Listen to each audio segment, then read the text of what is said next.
Well, John Zogby, I'm not sure the president feels the same way today. No, he doesn't. He's smoking today. Yeah. There's a lot of do you get a chance to listen to the conversation I'm playing right there is 11 minutes long. I'm going to play it after the news next hour. It's It's like a snapshot of what it's like to be behind maybe a fly on the wall in the Oval Office. Mm-hmm. It's really quite interesting. Kellyanne Conway walks in. The president continues to boast about how great things are, and that's what he should be talking about. But others, this book describes this as a president and a presidency that is somewhat out of control. It does. No president likes to have Bob Woodward come out with a book about them. But Woodward has, over the years, withstood all sorts of scrutiny. He is a professional, and the White House is charging that this is a bunch of disgruntled former employees. It doesn't appear to be that case at all, even with some of the standard denials that you're getting from Jim Mattis and others. Bottom line is this is a White House that appears to be in disarray, and where, for all intents and purposes, the president has been removed from office by his own palace guard. You see about aides taking signed decisions that the president has made off of his desk, and then hopefully forgetting that he's made those decisions about North Korea or about the environment or another matter.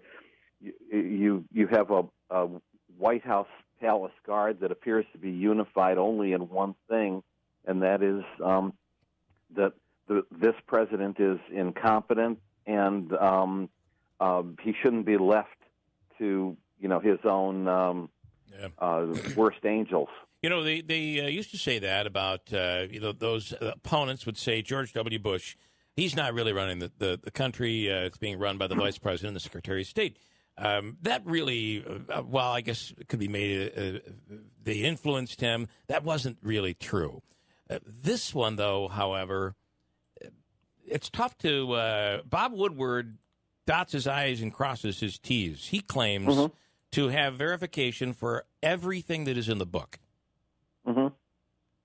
Yeah, and he has, all of his books about inside the White House have been very controversial in the past because, there's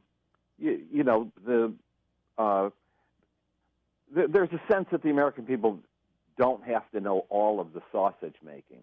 But in this case, it appears to be universal among the key people in the White House that this presidency is a mess. This president is incompetent, and it's producing a firestorm. It's number one on Amazon already, and it's not even scheduled for release. Yeah. For another week or so. The book, or at least what we were learning from the book, talks about this moment where the president's attorneys went to Robert Mueller and acted out this scene as if to say we can't describe it. The only way we can really show you what this is like is if we act it out. I'll play the president, and he's going to play you, and this is why we can't have you interviewing the president. Is this surreal? It's crazy. And by the way, that doesn't seem to have stopped Robert Mueller.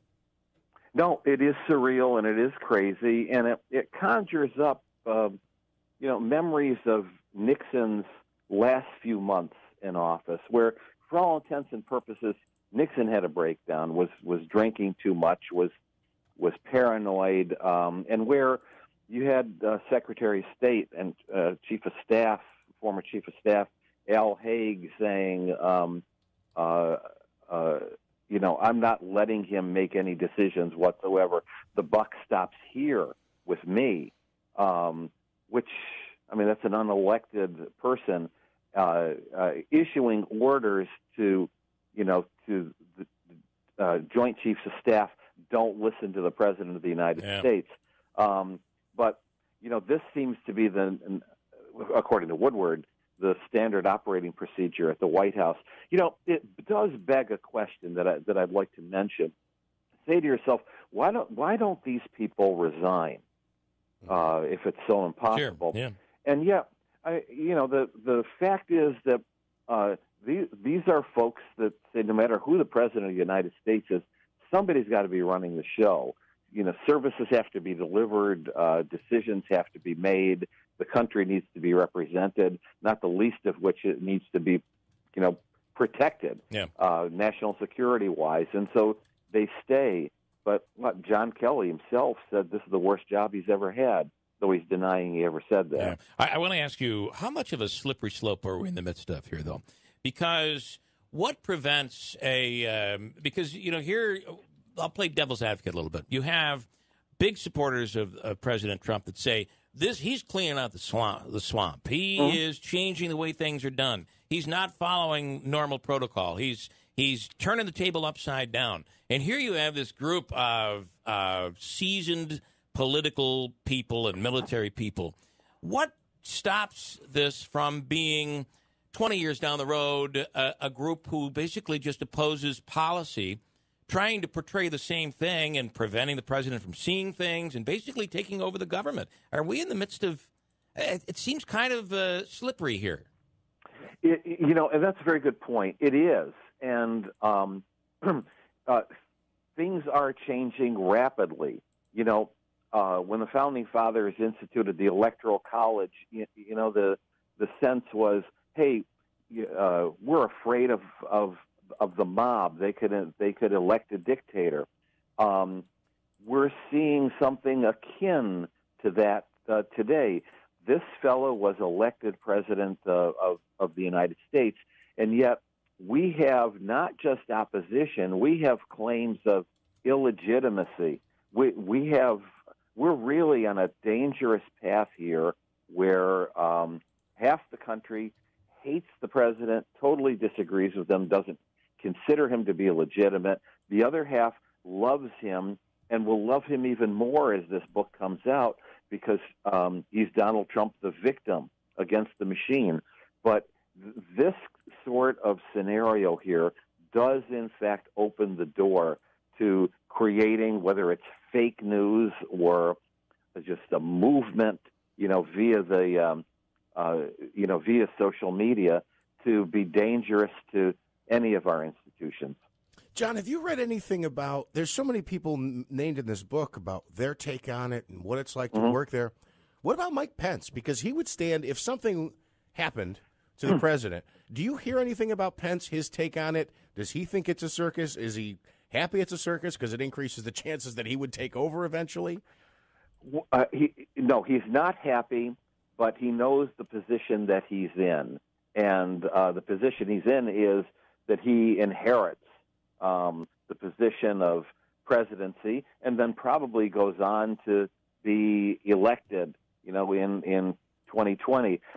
In many ways, I think Mike Pence is the Democrats' worst nightmare because he's even more ideological to the right than the president, and yet he is this smooth persona, nice family image, nice contrast. He's the Gerald Ford in this scenario, but to be disloyal is he's the good soldier. That's number one. And number two, it's always bad form for a vice president to be seen as plotting. Well, it's certainly plotting while while his boss is still in office. And it's an interesting thing, and obviously John just highlighted it. But the criticism from the left is that it's chaos and Trump doesn't know what he's doing.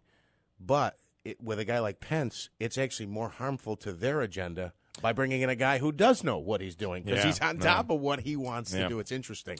And you wonder a lot of things that are being accomplished policy-wise, how much of a role is he playing? And probably a lot more than people know. I want to switch gears. By the way, coming up right after the news next hour. And again, no matter where you are, this is a conversation with the President of the United States and Bob Woodward. And in the midst of it, Kellyanne Conway walks in.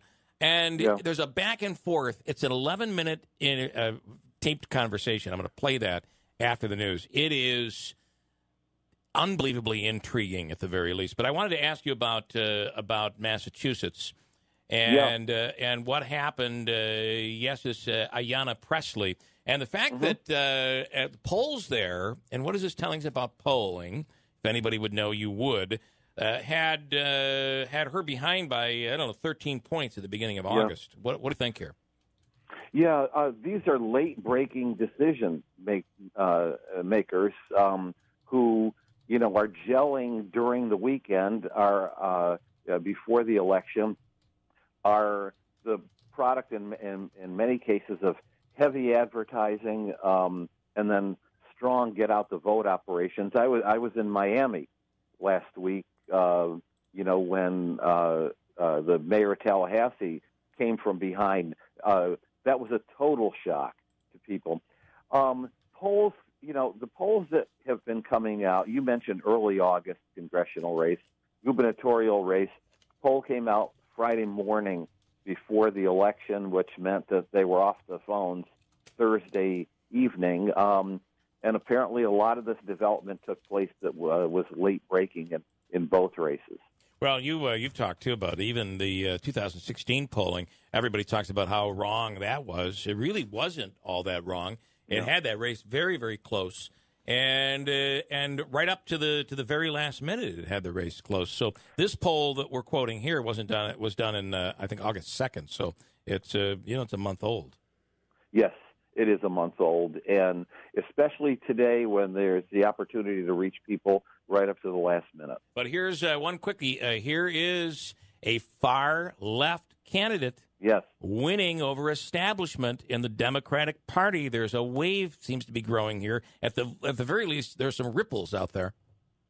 There is. There's always been this progressive movement that's about half, sometimes even slightly more, the Democratic Party. But they have an organization, and they have some money. The Sanders organization and the teams of people that come in and help. But, it's a battle for not only the heart and soul of the party, but it's a battle to get younger voters, many of whom are non-white and lean progressive. If they come out to vote, this is what you get. She'll be the first black congresswoman, congressperson in that district in Massachusetts, I believe, as a matter of fact. Yeah, it was Jack Kennedy's district, in fact, and his nephew Joe Kennedy also represented the district. John Zogby, as always, thanks so much. Thanks for taking extra time. There was a lot to dig through here this morning. Thanks so much. Yeah, happy to talk. Okay. Take care. John Zogby.